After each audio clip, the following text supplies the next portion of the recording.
আমাদের সাবেক আমির শহীদ মৌলানা মশিউর রহমান ইসলামী এবং শহীদ সেক্রেটারি জেনারেল জনাব আলী হাসান মোহাম্মদ মুজাহিদ তারা কৃষি মন্ত্রণালয়ে দুই পর্যায়ক্রমে এই দুই দায়িত্ব পালন করেছিলেন।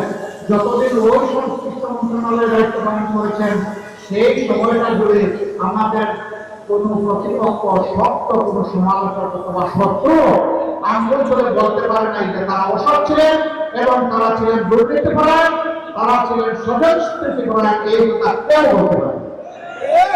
দুই একজন নেতা এখন বলছেন ঠিক আছে আমরা এত অসৎ ছিলাম আপনারা এত সৎ ছিলেন তো ছেড়ে গেলেন না কেন? আমরা ছেড়ে যাইনি এই কারণে অন্তত তিনটা মন্ত্রণালয় বেঁচে যেত, বেঁচে যাওয়া দুর্নীতির হাত থেকে রক্ষা পাওয়া,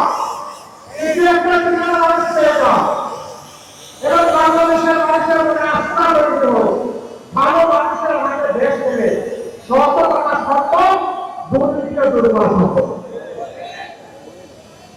সম্মানিত এলাকাবাসী,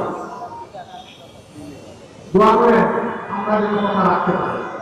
এখন করোনা আসে জনগণের উপরে ধরে নেন আপনারা নির্বাচিত হলে তাহলে তো আপনারা ওয়াদা পালন করবেন। যদি আপনারা সুষ্ঠু হওয়ার